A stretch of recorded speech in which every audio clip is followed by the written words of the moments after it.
it is woodland, Eastern dot- Woodland Art. Yeah, Eastern Woodland. Somewhere on YouTube. Yeah, that's the name of my my little artist art channel. Art I on post- YouTube. Okay. Post things about my game, pieces of artwork. I'll tell Okay. stories about the artwork, things like that, and post them on that YouTube channel. Cool.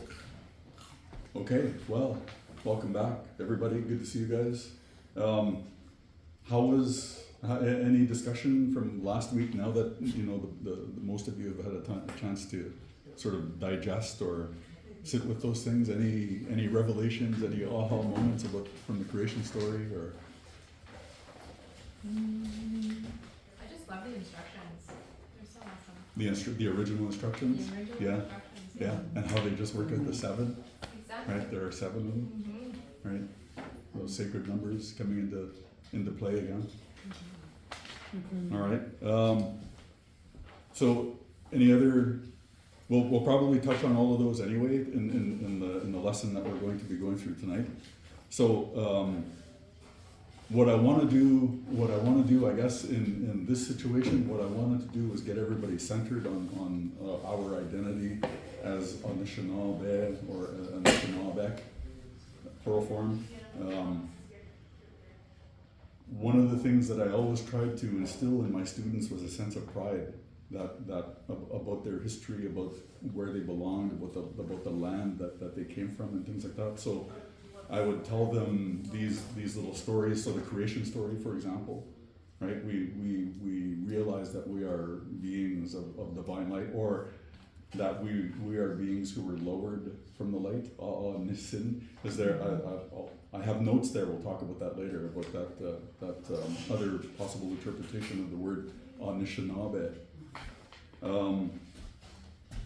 The creation story. So we have this creation story that basically sets the foundation for our place within the world, right?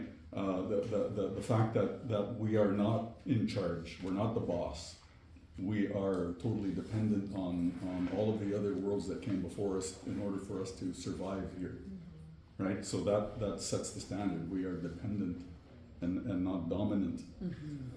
Now, one of the other things that I try to emphasize with my students and with all Aanishinaabe is that in spite of the stories about the Bering Strait theory that suggest that we came from somewhere else, or somehow we don't have claim to this land. No, we have always been here, right? We have always been here. There are stories. We have stories that talk about the ending of the Ice Age, right? And how we came to be here.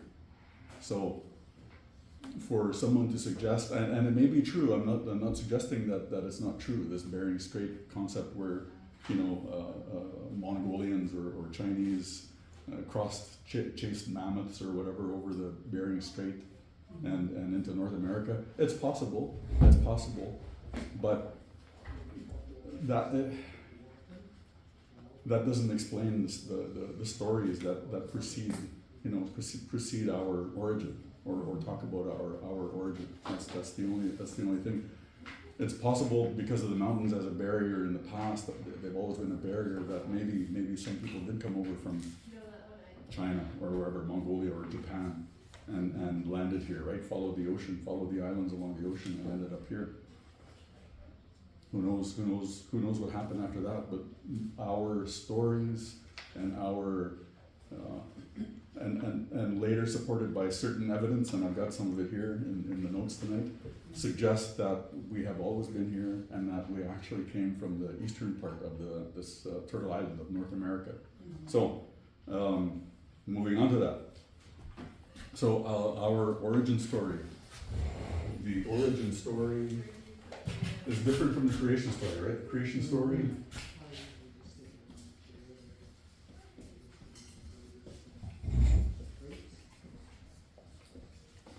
Creation story happens, how long does it take?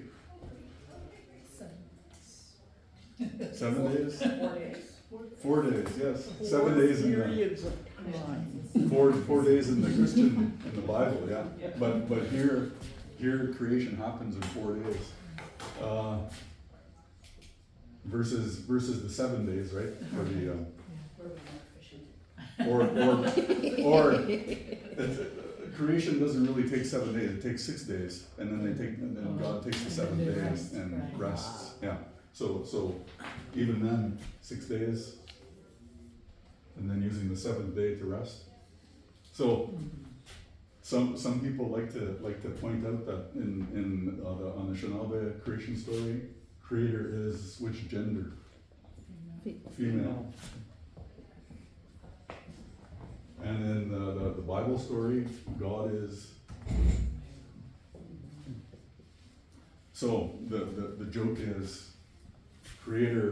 a female creator got everything done in 4 days and has to take a day off. Right? Didn't take a day off. Whereas a male got 6 days to get the same work done and had to take a day off. So a couple of the little funny things about our creation story. So 4 days, and then we're given those original instructions.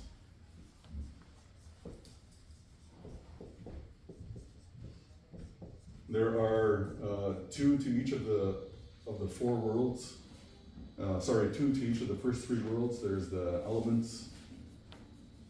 Just a quick review here. We have the elements, followed by whom? Who's next? The plants. Plant world is created next. Followed by animal, world of the animals. And then finally, the Aanishinaabe, right? The humans. Now, we're gonna work into some of the names here. One of the things that we talked about was this greeting, or this form of greeting. Does anybody remember? Can anybody tell me what that greeting was? Okay, that's part of it, yeah. So, yeah.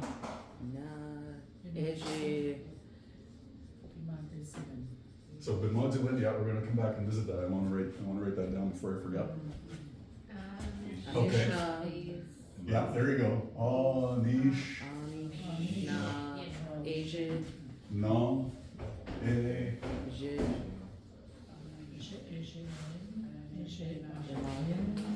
And then how do you say it? Anisha Eyayin? Aanishinaabe, okay. Aanishinaabe. I'll get there.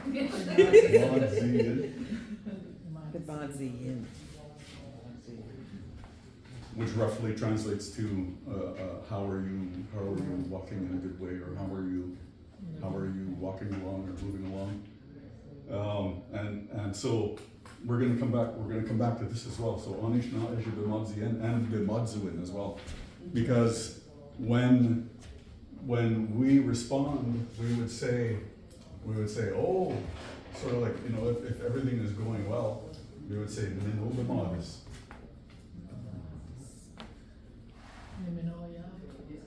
Or Niminoya, yep. Yeah, Niminoya. Niminoya. That's another possible response to Aanishinaabe, but that would be more closer to the, what is it, Anish Ejeyayid? Anish Ejeyayid? Yeah. Okay. So further west, that's what you would ask, right? Anish. Again, there's that Yayid.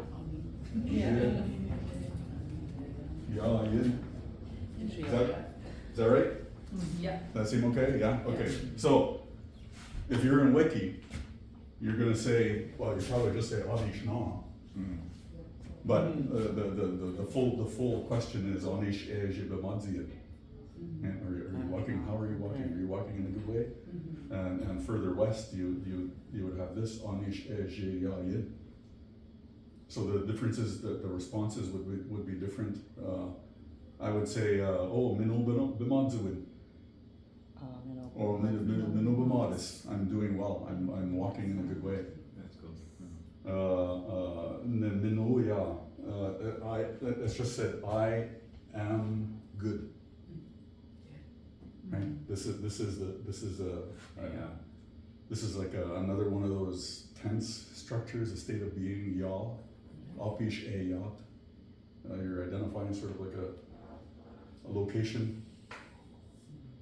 All right, so Aanishinaabe Madzien, and then we go to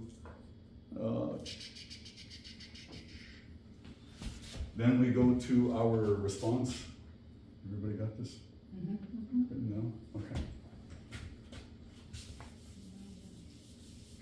So when we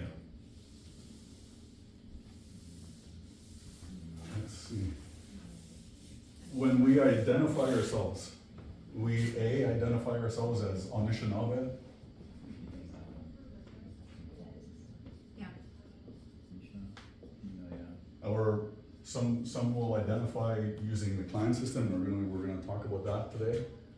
Obviously your name, but in a general term, we also all refer to ourselves as the Bimadzijik. The Bimadzijik. I'm not sure about the phonetics, or not the phonetics, but the mechanics of these, the last little bit. But again, judging from last week's class, which direction are we going in with this? Toward something? And this is probably represents what part? The foot, yeah. And then here, I would maybe this is a reference to spirit, like Manidu. Maybe walking in a spirit way, the Madzijig. So we would describe ourselves, we are Aanishinaabe, but we are also the Bimadzijig, the ones who walk in this way. Right, so we identify ourselves that. And then we go north to our cousins, the Cree or the Mushkegowik, and I think, I wrote it down here? I wrote it down here somewhere. The Cree refer to themselves as, where did I write it down? People of the 3-5, come on. Okay, so Opit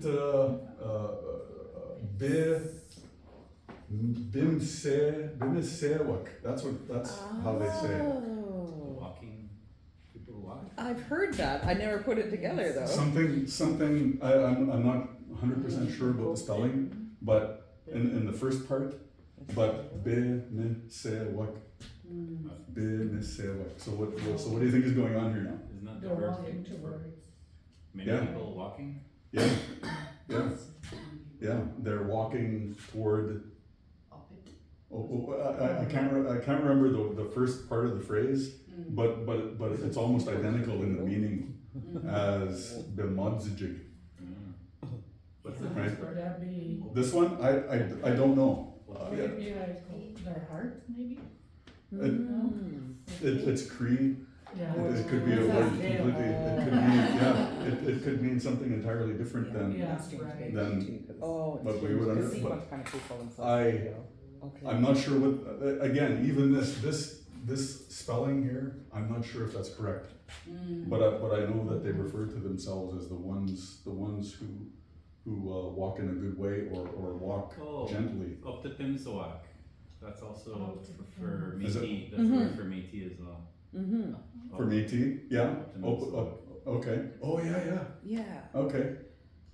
So this could also be like in Anishinaabe we have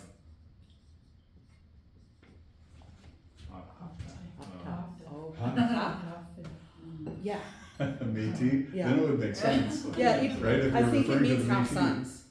Like Yeah. I think it transliterates to half sons. Oh. Okay. Half. Okay. Yeah. See, and so it's found its way into. Well, I don't know where maybe it originated in Cree, Right. and then just transferred to other groups. So that's half. Up is half. I don't know if this is. I don't know what that word means. We'd have to talk to the people in the Cree class and see if they can tell us what that means. Right. So again, it's about identification. I am one of the Bimadzijik. I walk gently upon the earth. So would you say then Nibe Mod Zijig? Or, when you're introducing yourself, like, or would you just say B'mad Zijig? B'manzijig, yeah. You would just say B'mad Zijig within your self-introduction. Sorry, what? And at the front? At the front or within that. Oh, So if if you're saying I am, Yeah, oh, yeah, that's what And yeah, I was asking, not very clearly, okay. I would say Probably. Nibimatis. You would say Yeah. Nibimatis, okay, Nibimatis. Nibimatis. Nibimatis, okay. I am doing well, alright. Sorry, Nibimatis Nibimatis. would be, yeah, I am one of the people who watch Entity, but like I said, B'manzijig, but, okay. Now, in our identification systems, or the way that we talk about our identity, we talk about the clan system. But the clan system is based on a number of different things. So, here's some of the stuff I want to talk about as well. So, I mentioned our origin story. Our origin story says that we came from the East Coast, somewhere along the East Coast, and migrated inland. But some of the popular theories are the Bering Land Bridge theory, which I talked about, where the expectation or the belief is that a group of people, hunters, came from China, worked their way across the Bering Strait, and then populated the whole of North America and South America. So, and they say this happened like 12,500 years ago, right, roughly. So, one of the recent discoveries is way down at the bottom of, like if you go to, if there's North America up here, and then South America's down here, way down here, there's a place called Monte Verde. Monte Verde. Now it's a village that's about 17,000 years old, and in this village they have structures, they have tools, so in order to develop to a stage where you have tools and you have and you organize your village or your community, you have to be a few thousand years into your development. So if Monte Verde is, I think they were saying, I can't remember, but somewhere around 17,000 years ago. So plus whatever amount of years, let's say even 3,000, to develop to a village kind of state. That means that 20,000 years ago, there were people living at the southern tip of South America, right? And it's possible that one of the other theories that I used to talk to my students about is something called the Solutrean, saying that when the whole northern atmosphere or northern hemisphere was under ice, that people from Europe came along, followed the ice pack, and then made it across to North America, right? And then eventually populated North America, coming from that way. And you see it happen today. And if you're looking at the Earth, and you have somebody who lives up here, it's going to be a lot shorter for them to walk across the top to get to the other side of the world. Right? They can do it today. We can do it today. You can circumnavigate the pole. It is possible. So why not 10,000 years ago, 20,000 years ago, or whatever the case, whatever the time is suggesting. So that's the Solutrean, is coming along the north, along the ice packs of the North Atlantic into North America. And then there's another theory. I can't remember the name of the theory, but it suggests that throughout the world, throughout the different continents, there was one or two sections, one or two places where humanity evolved separate and apart from all other human races in the world. And so from here, you have at the center, it's like a target. So in the center, this is the height of society, the height of civilization, right here at the center. And as you go further away from the center, this becomes more primitive. as you move further and further away. And as you move further, so we would say, oh, you're going to Prince George? Ha! You know, enjoy living in the sticks, right?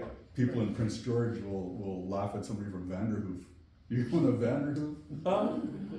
You're going to the Stone Age, right? So it depends on your proximity to the center of civilization as to the advancements of your technology. And the further and further away you are from the technology, then the less technological you are, right? So imagine, for example, something happens and wipes out that center, and you've only developed to like a Stone Age civilization. Well, then you're not gonna, it's gonna take you much longer to advance, because you no longer have that advanced civilization far from you whose ideas and thoughts are trickling out. And so that's what I was thinking. So you have Mexico, and the advanced civilization working its way out. The Mayans, the Aztec, the pre-runners of the Aztec, the Olmec. They joined with the Inca. Maybe the Inca developed there on their own, within their own part of the world, and their influence is going through the continent. And so the further away you get, so in Mexico they have these crazy mathematically superior technology and pyramids that they're unmatched. And then you go further north and you go to a place like St. Louis, for example. It's a city in Illinois, is it? Yeah, I think it's in Missouri. Is it Missouri? Okay, yeah, it's close to Illinois. Yeah, I think they're on the border or something. And you find mound building there, right? Not quite pyramid, right? Pyramids. Maybe when the pyramids were 50 years old or something, they were mounds. They started out as mounds, and then you would evolve to a pyramid structure, right? You would build on top of that. And so you get to St. Louis. So you have these big pyramids that are built. You go further north, away from that center of technology, and your technology is less. And then you go even further north, so now you're going to Wakey, right? And there's little use of technology there, right? Because you're further away from the center of technology. If Mexico City were the center of technology, that would be, I don't know, a few thousand miles away. So that's another way in which the technology or migration can happen. So it doesn't have to be, here's this bunch of Mongolian guys, they're chasing mammoths from China or Mongolia across the Bering Strait. I mean, if they could come across this way, why not across this way too, right, from Europe? What's preventing them from happening? It's the same ice that they were traveling across. So these are just all sorts of. I don't want to say that these are. Well, these are just other theories that could suggest the origin of indigenous people in North America. I tend to think that, like I said, we've always been here.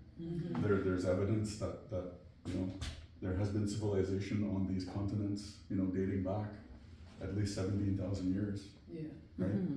Yeah, here on the island there is a archaeological site in New Channel territory that has been carbon dated back to something like 14,400 years ago.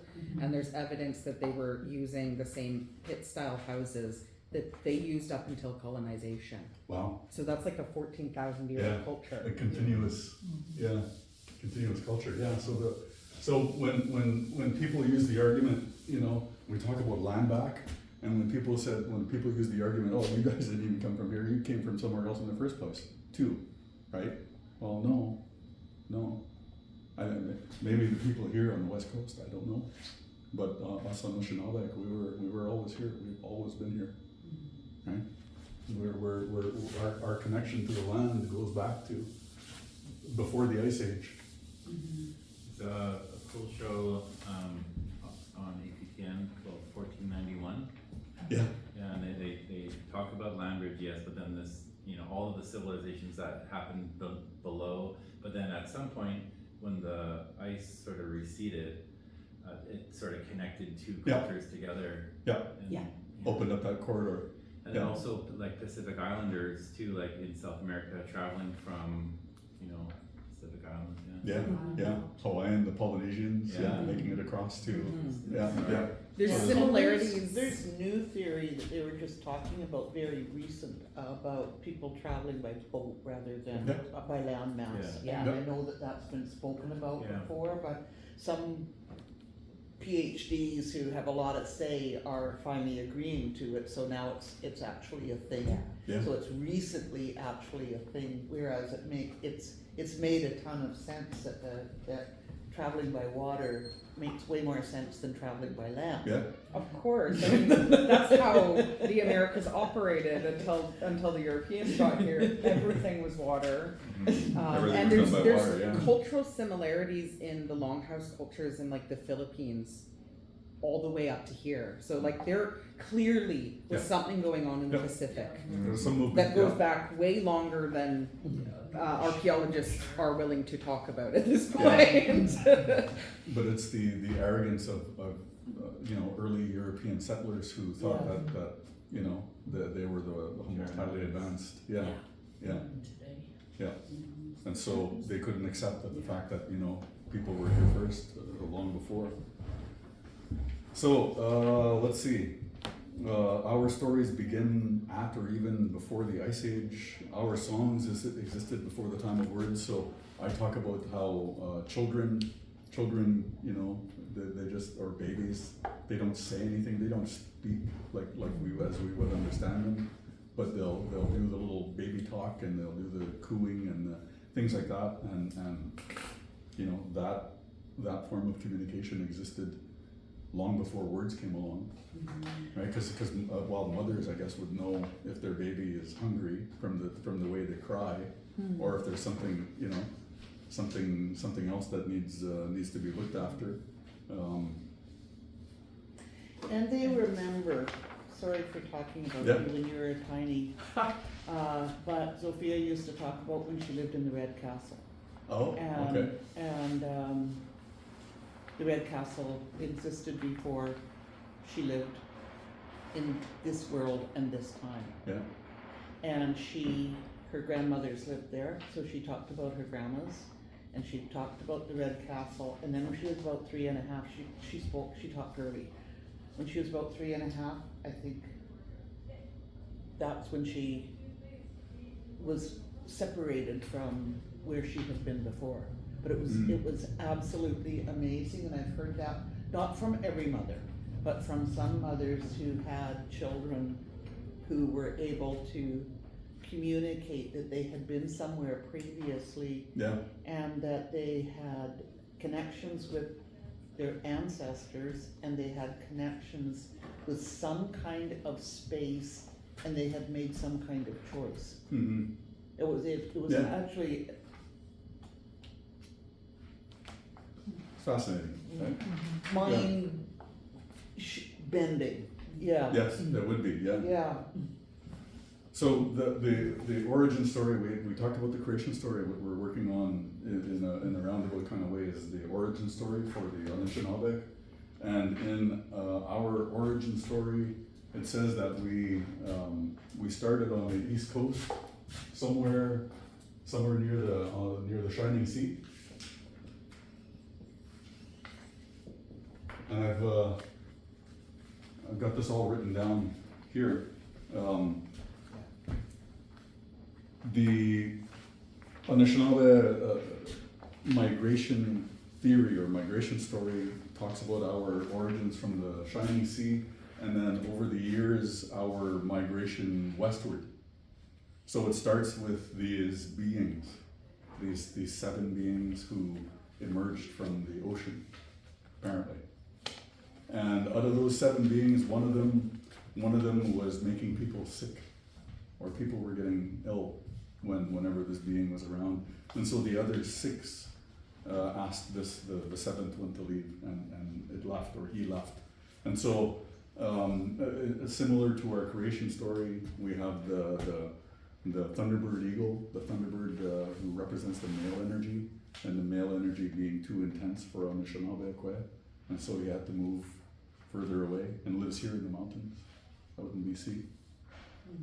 So, so we had these 6 remaining beings who, and they weren't all there apparently they weren't all there at the same time. It's from the sounds of things, they would show up, they would live among the people, they would teach them, and then someone else, another being would come in. And these beings were later identified or known as prophets. And these prophets gave us the teachings about how to survive here in this land. And then they also gave us these warnings, right? These prophecies, these general prophecies. So if you go to page 2, the second page, they warn of the future and the coming of a light-skinned race.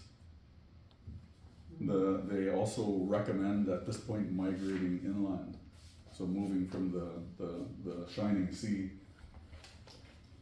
They 7 prophecies they're talking about? yeah Aanishinaabe prophecies? yeah the 7 fires prophecy, 7 right? That's what it's generally known as a 7 fires prophecy, and this in a way leads to the forming of the first clans, because the first clans were modeled after these 7 beings. So they describe the coming conditions. You could probably look up the 7 fires prophecy if you find it online. It's a kind of a lengthy document, like 3 or 4 pages, maybe I think it was 5 pages long, but it describes in detail things to watch out for along the way. 7 turtle-shaped islands, or islands that look like turtle, and a turtle. Things to the coming conditions. Experiencing the Aanishinaabe will experience a downfall, hardship, calamity, lots of things, lots of negative things or bad things, and then but finally they offer insights into how we can survive, how we can get out of this situation, and it's a simple choice of either following a path of spirituality or one of materialism, right? And if you follow the correct path, then that will lead to the lighting of the 8th and final fire. So that's basically the 7 fires prophecy. You're welcome to, if you want to look into it further, there's all sorts of information in it about the movement, I guess, of our ancestors through. The story goes we had to go up the east coast. Where's Prince Edward Island? That's Prince Edward Island. This is Cape Breton Island. We went up the east coast down the St. Lawrence River Valley. There, a group went north along the Ottawa River, so Ottawa would be here. Another group went down along north of Lake, I call it Scontario. That's Lake Erie. So one group went across into Michigan, and then another one went up and around this is Huron. Very accurate map. But you're going around Lake Huron, so you got one group going around Lake Huron, you got a southern group that goes through Michigan, and then this is, so I gotta talk about this. It's out of space, but I don't know, and I don't know how to spell the word, but this is the Bodhisattva, right? They're recognized as one of the big tribes, one of the big nations within the Aanishinaabe nation, the Bodhisattva. They go through Michigan. Okay, they get to the around the St. Clair, Detroit area. One group goes north, and then the other group goes south across the river, the Bodhisattva. But and sometimes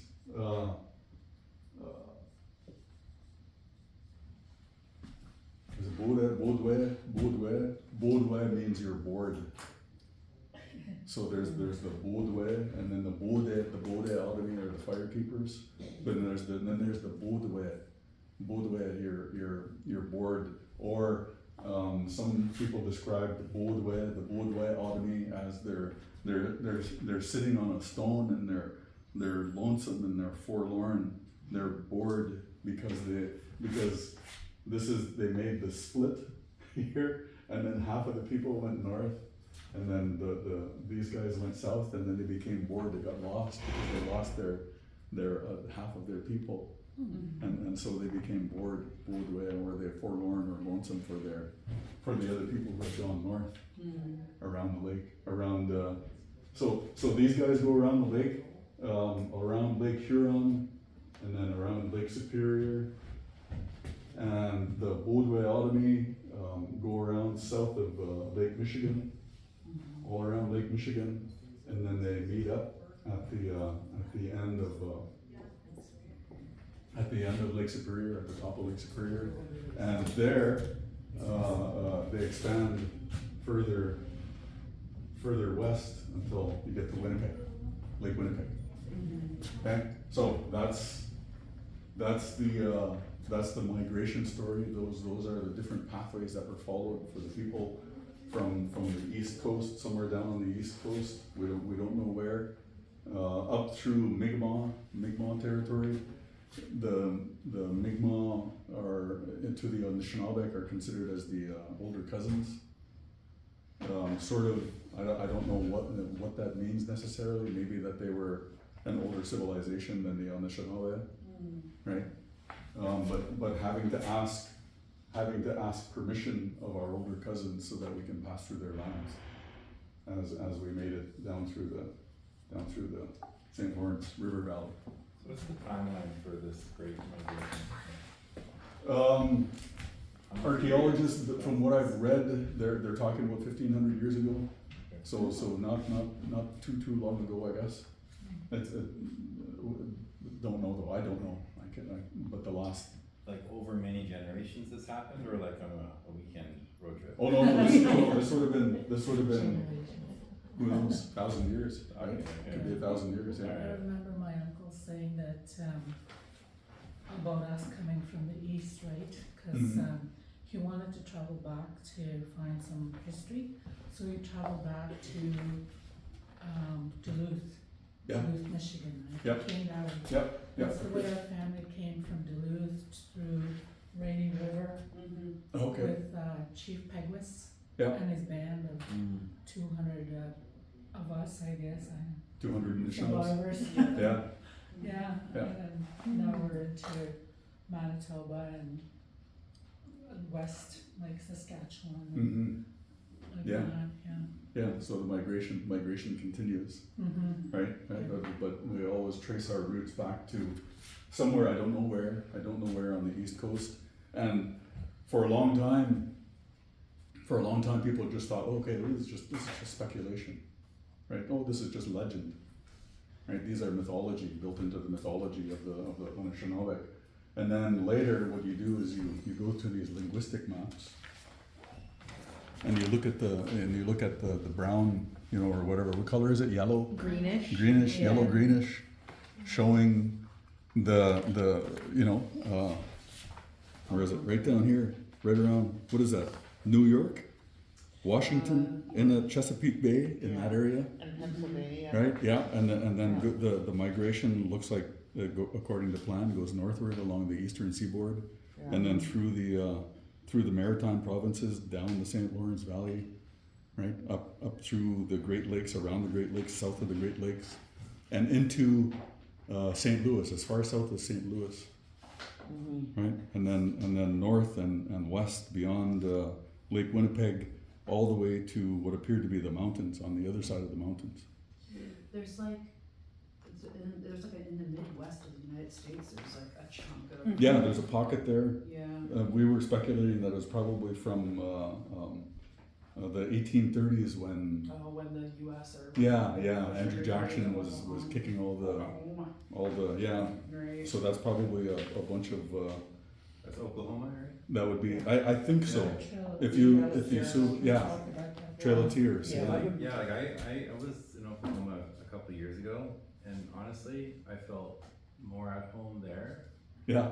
than here, to be honest. Yeah, Cool. okay. Really looking at the regalia, the songs, the Yeah. drums. Yeah.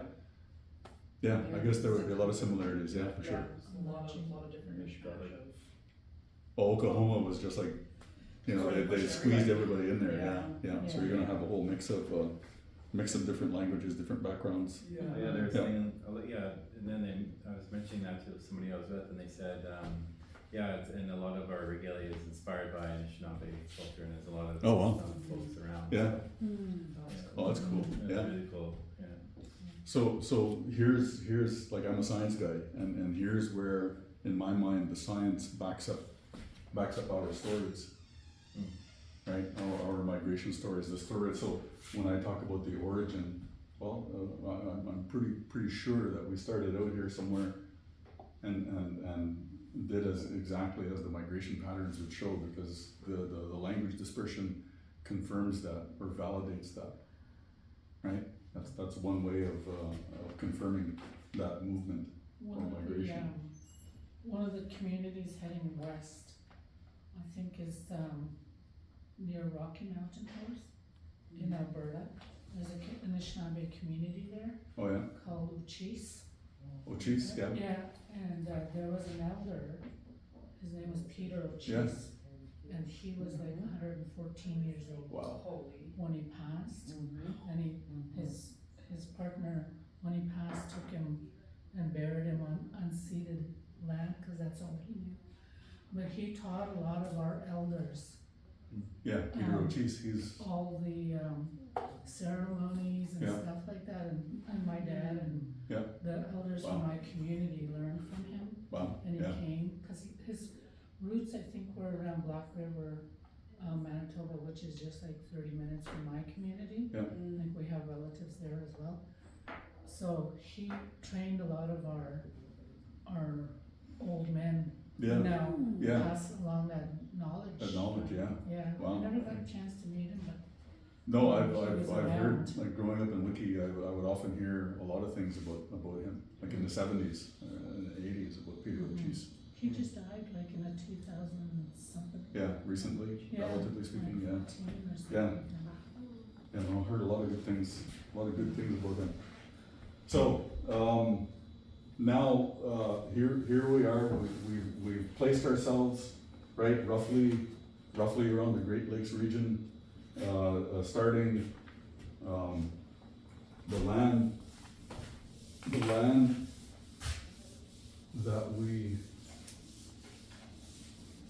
I don't wanna say occupy, we don't occupy it, the land we belong to, also has other people who live upon it, right? And so in the center, let's just say the Aanishinaabe are in the center here, just for fun. And then to the north of us, we have, Which could be yeah, the Mushkegowuk.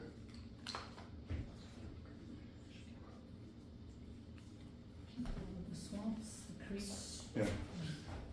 So maybe you might recognize this word,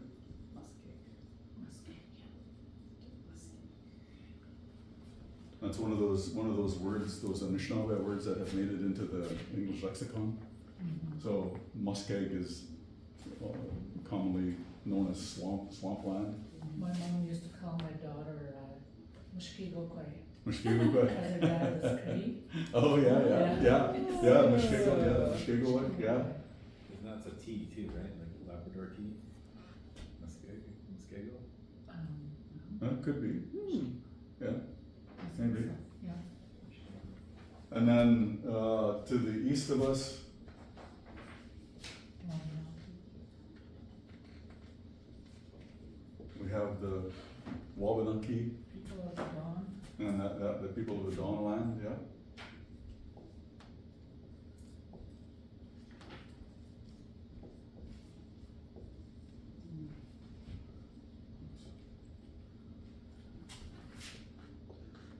Depending on the direction you're going in, if you're going southeast, like in Ontario, I'm thinking the Great Lakes, around the Great Lakes region here.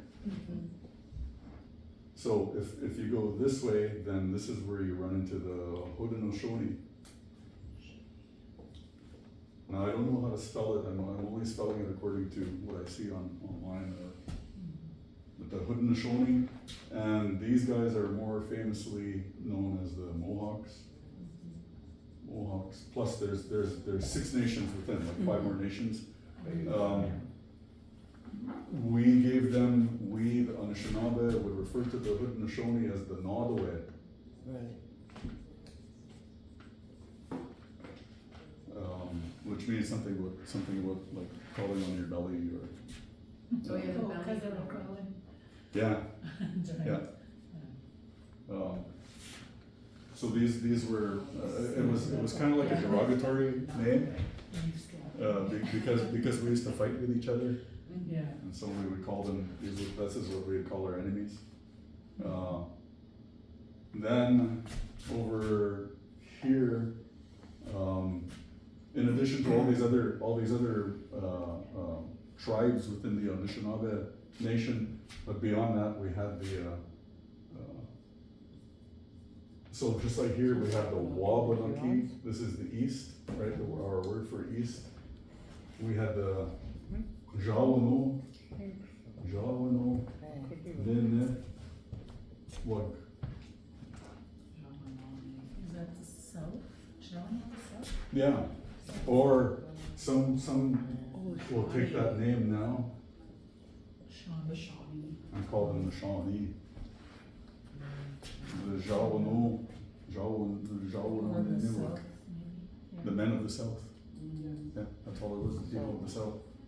We are partly Shawnee, this, our family is. You are, yeah. Yeah, You're part from the south, men of the Uh-huh. people of the south, yeah. yeah, Okay. yeah. And then, as you go further west, you'll have the, I think the first ones that you run into are the Dakota, and then, Sinin, Boad, Assiniboine? yeah, also known as the Assiniboine.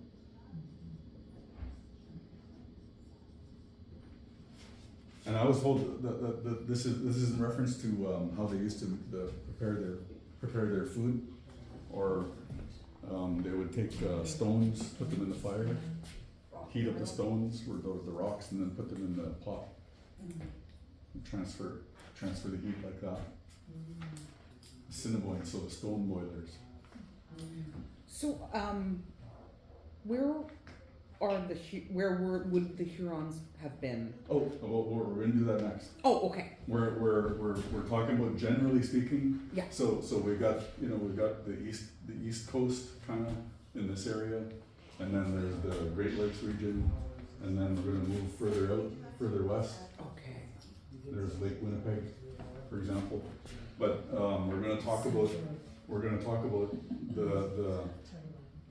the people who lived directly around the Great Lakes, as opposed to ones beyond those borders. Okay. So we're gonna do a quick map about that. Any questions about this? Send me an email. No questions? No.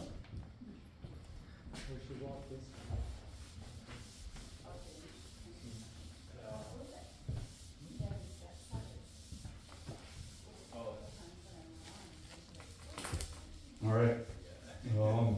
Let's see.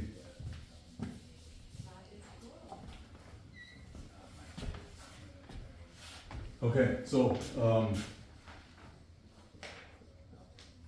I don't know if I wanna. I don't like to use this word tribes. I don't know. I would prefer. I mean, by using modern day terms, I would probably refer to these as more like provinces, versus the nation, right? So the nation is Aanishinaabe or Anishinaabe.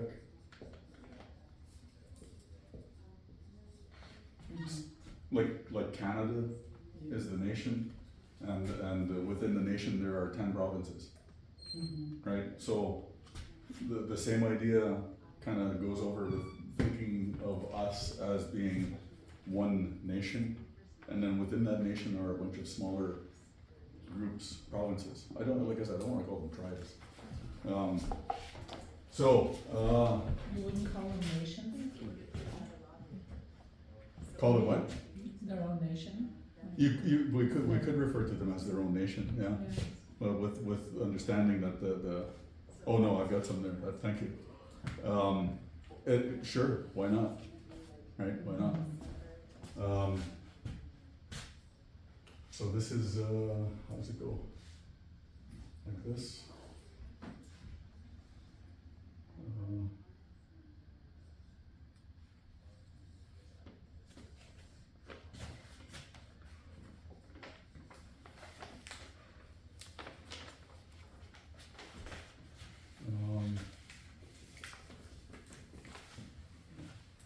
And I guess Lake Winnipeg would be somewhere around here, roughly. So this is the Great Lakes. Ta-da.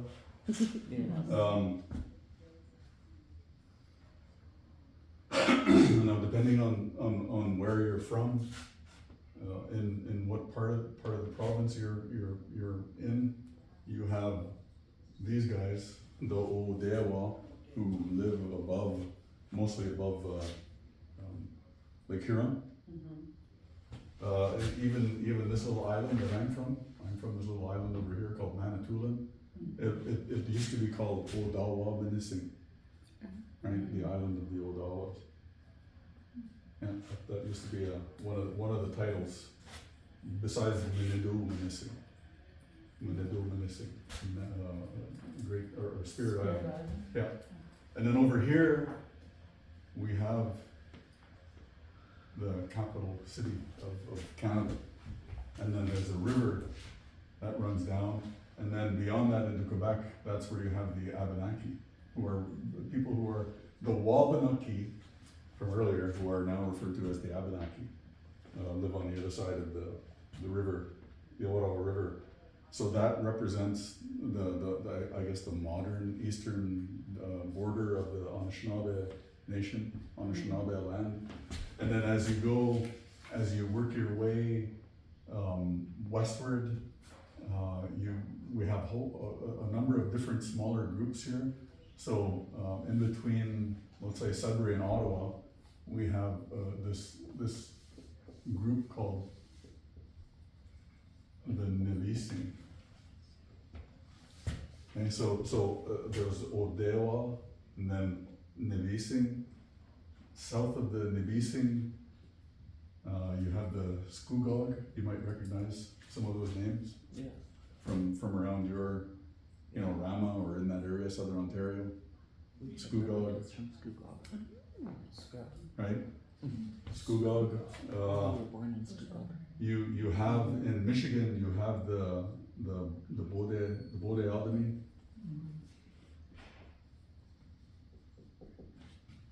And then in Wisconsin, there were I don't know if they're still there, or where this name comes from, the Elini.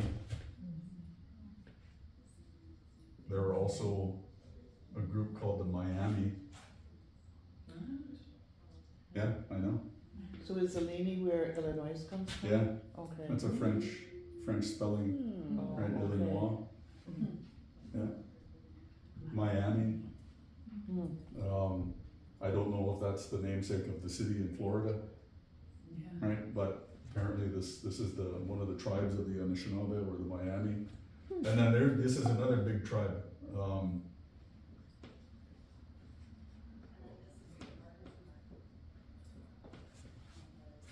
The Menominee, the people of the rice. And people of the rice. And then up here, mostly were the Ojibwe, north of Lake Superior. Going all the way back around, meeting up with the Menominee. So we are from the area that you've called Scugog, and we've always been told that we're Ojibwe or Chippewa. And so, what would that mean? That's all those tribes Yeah, of it's- Anishinaabe. yes. So we've been told that we are the Ojibwe tribe of the Aanishinaabe, but we have lived in In the the area Scugog that's area. identified here as Scugog. Yeah, probably displacement, just displacement. Over the years, Andrew Jackson kicked a whole bunch of people out of Michigan around Detroit. Yeah. Right, a bunch of land was surrendered, and all of those people moved from there to either Southern Ontario or Manitoulin. My ancestors come from Michigan, for example. Right, my ancestors fled Michigan in 1836 because of that's we should write this down too, since we're doing geography. The long nights. Chimokamanaki, land of the long America. nights, right? The United States of America, land of the long nights. And the Sabres, yeah, because of what happened with the Trail of Tears, right? Trail of Tears happened in 1836, when those Cherokee and all the people, all the civilized tribes were forced from their lands in Tennessee, Carolinas, and places like that, and they were forced into what is now Oklahoma. So, Civil War, maybe? Wait a minute. could be Civil War as well, yeah. Oh, we're talking about the United States. Chimokman Aki, the land of the big knives. That's what we refer to them as, the Anishinaabe name for the United States. Chimokman Aki. So the Boreatomi become the Potawatomi. You go through northern Michigan, and you're gonna see all sorts of Anishinaabe names.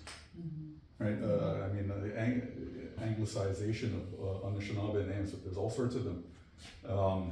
Again, there's the Eleni, the Miami, the Menominee, the Ojibwe, or the Chippewa, or the Ojibwa, depending on how you spell it and how you pronounce it. And then there's the Odawa, or the Ottawa, the Wabanaki are sort of considered part of the Anishinaabe. Well, the Algonquin who are around Ottawa.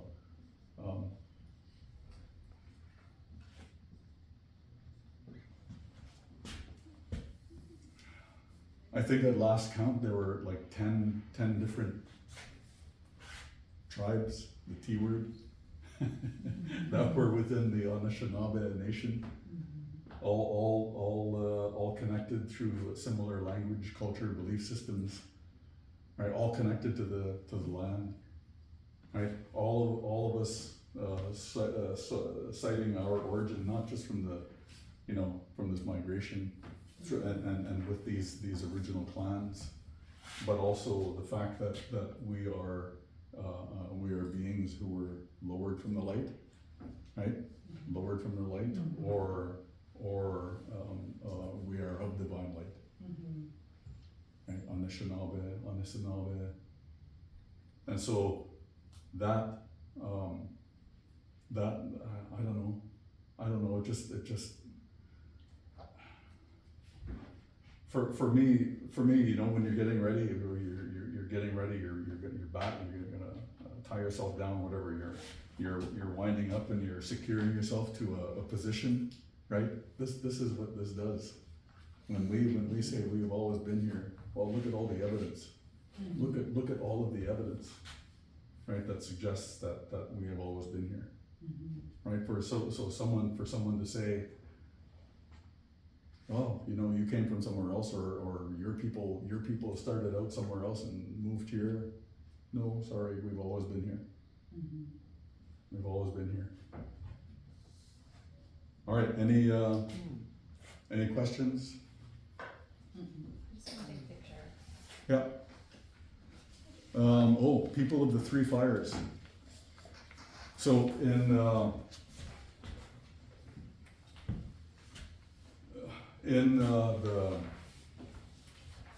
historically, there were three groups, three of these tribes who got together. So the Ojibwe, the Odawa, and the Boreatomi, sort of centered around each one of these, centered around one of these Great Lakes.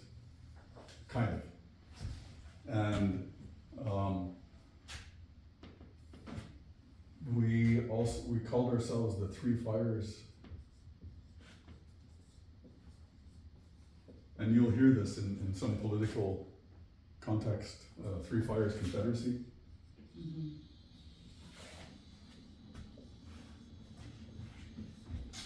So all of the bigger tribes or the bigger provinces, affiliated themselves and formed this loose confederacy, and we called ourselves the Three Fires. And the old headquarters was around the Sault Ste. Marie or Bawakting area, Bad River. Blind River, yeah, in that area, yeah. Bad River, I think it is. What is it? Bad River. Bad River? Oh, Bad River. No, Bad River is over. I think that's where the eastern doorway of the Three Fires Confederacy is. Oh, okay. Eastern doorway? Yeah, the Okay. western doorway is Roseau, Manitoba, Okay, yeah. okay. That's Medewin, like a Yeah, Medewin Medewin teaching. Yeah, lodges, yeah, yeah. yeah. Okay, so that would be different from this is a more of a, like I said, a political, as opposed to like a spiritual, that the Medewin were. But the old political capital, I guess, used to be Sault Ste. Marie or in that area. And the reason why that place was chosen is because that is the one place, let's see, kind of goes like this. And here's the other lake. So this is the one place, I can't draw it out.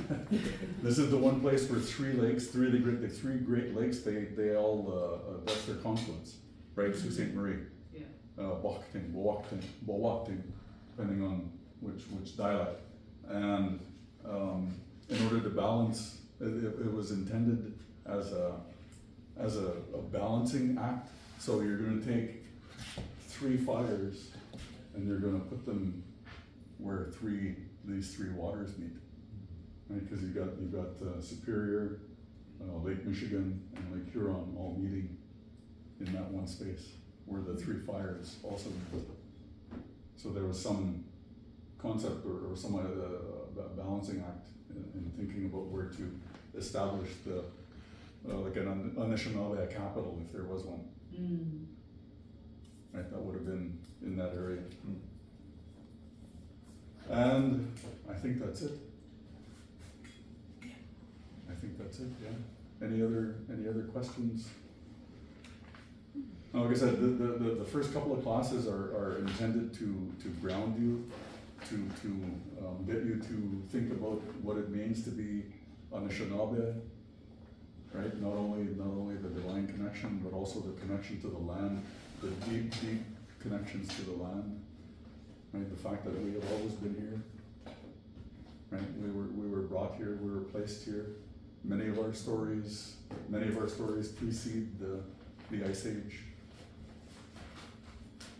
So, yeah, it's good to be in Anishinaabe. Okay, yeah. Okay, I guess that's it then, eh? Okay, next week we'll get more into the language. Okay, we'll start more into the language. And then, hopefully with some of these ideas, you'll be able to have an easier time of it. Mhm.